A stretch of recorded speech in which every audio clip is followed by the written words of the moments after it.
All right, guys. Hey, I'm gonna walk you through a little bit of this in sort of a weird, waggy way, being it's already done. But hey, this is the rear fender of a Scout Bobber Rogue. Again, need some decent quality vinyl wrap, some rubbing alcohol, a heat gun, a hairdryer will work for most of what you've got to do. If you've got one that gets really warm, you can do the final burn with that, but really a heat gun on a medium like temperature is what you'd want to do. You'll need some sort of a sharp blade just to be able to cut the vinyl as you go, excess pieces and the like. So I've got a time-lapse video of how this was done. I'll insert that here, and then I'll do a thing here at the end as well. But those of you that make it to the end of the time-lapse, I salute you.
All right, that was the time lapse. So here we are, final product. A few things to keep in mind. This is steel.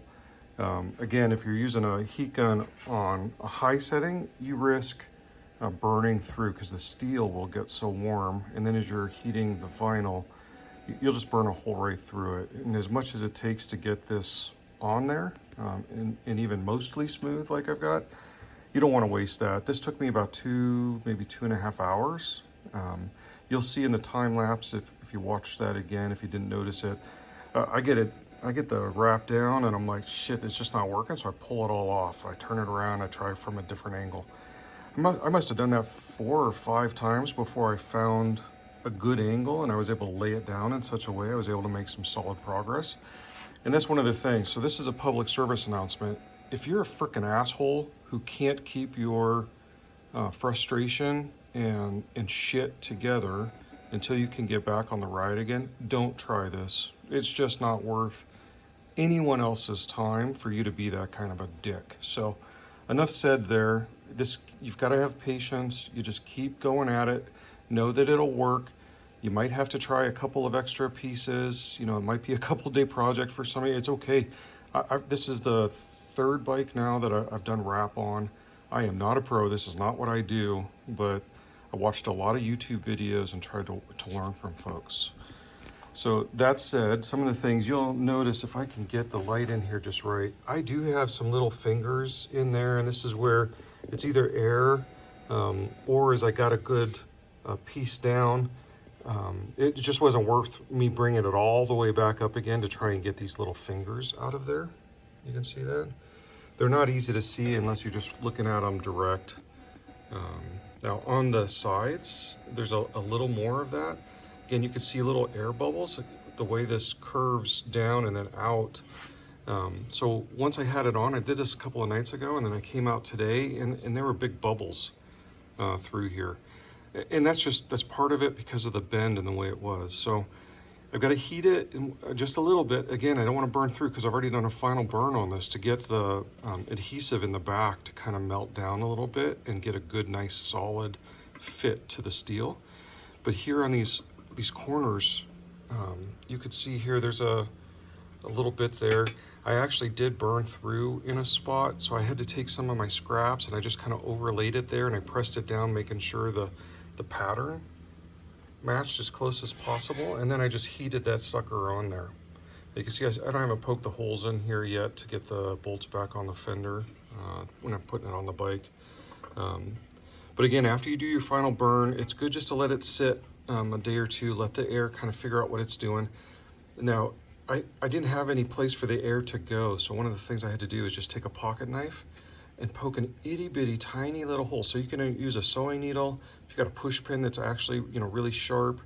Again, I had a pocket knife with a super sharp tip, so it didn't take much of a hole there. And once I've got the hole and I've kind of heated it up, you're just taking your thumb and you're just pressing, right? A finger here, and you're just pressing. Remember, it can get hot, so you don't want to burn yourself, but you just press towards the hole so the air makes it out. Reheat it just a little bit so then you can press and hold this down, and so it can seal in there. And again, just super low heat. On the bottom side, there's a couple of things. So I had actually, the piece I'd cut wasn't as long as I thought it was gonna be. I thought I left myself a good inch or so here on the edge. You can see here I've got, I don't know, 1/4 of an inch, maybe a little bit more.